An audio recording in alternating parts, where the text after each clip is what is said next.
Un numéro du sort, texte et mise en voix de Tipirone. Je flâne un peu dans la cuisine en ce dimanche matin. Tout le monde dort encore. Il ne fait pas très beau dehors.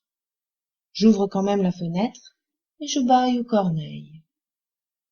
Le téléphone sonne. Numéro inconnu. Je décroche. La voix aussi est inconnue. Un homme, je pense. Un homme agité et relativement essoufflé. J'essaie de comprendre ce qu'il me dit. J'attends une pause dans son discours pour demander à qui j'ai affaire. Mais le débit est assez rapide. Je me concentre un peu plus sur ce qu'il est en train de me dire, consciente que je n'ai rien compris du tout de ce qu'il m'a déjà exposé, et puis j'entends « Tu sais ce qu'on s'était toujours promis. Eh bien voilà, le jour est arrivé, je suppose que tu es d'accord. » Un peu interloqué et surtout gêné de n'avoir rien écouté, j'acquiesce. Il me répond qu'il ne voulait pas en savoir plus et raccroche. Je suis soulagé. Elle n'a pas oublié. Je savais que je pouvais compter sur elle. Je commence à nettoyer tout autour de moi. Je fais un peu de rangement. Ce ne sera pas bien long. Elle habite à côté.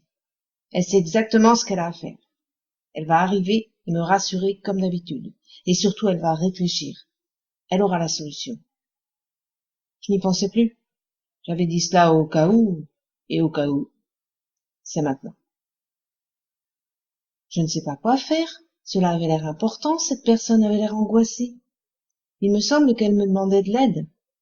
Je n'ai pas son numéro pour la rappeler et lui avouer ma négligence et ma légèreté. J'essaie de ne plus y penser et pourtant je suis inquiète. J'ai peur de faire une mauvaise action, du type non-assistance à personne en danger. Une mauvaise action par omission. Elle devrait arriver. J'ose pas ouvrir la porte, on pourrait me voir. Oh, je suis trop impulsif. Il faut que je me calme, que je l'attende. Ne plus rien faire.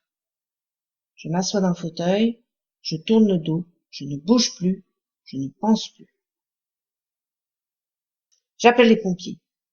Ou la police, car les pompiers ne vont peut-être pas savoir retrouver le numéro d'appel. J'attends quelques minutes.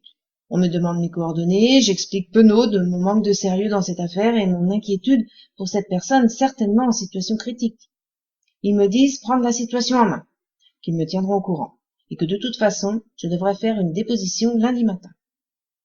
Un contretemps, c'est vrai, mais je me sens soulagée. Je ne regrette pas mon geste et décide de profiter maintenant de mon dimanche en prenant un bon livre, en attendant le réveil de ma maisonnée et leur conter cette histoire qui ne manquera pas de les faire rire, si étourdis qu'ils me connaissent. Elle ne viendra pas. Elle a changé d'avis. Je ne l'aurais jamais cru. Elle m'avait promis. On se l'était promis.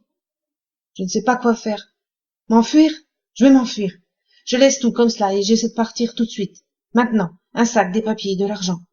Un regard. Cela n'a plus d'importance. J'ouvre la porte.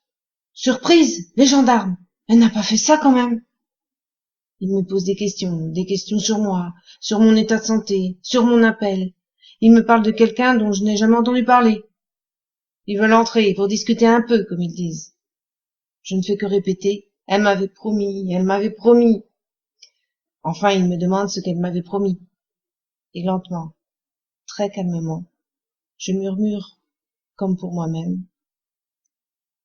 Elle avait promis de m'aider à transporter mon cadavre. Les gendarmes interloqués se regardent, pénètrent tous les deux dans mon appartement.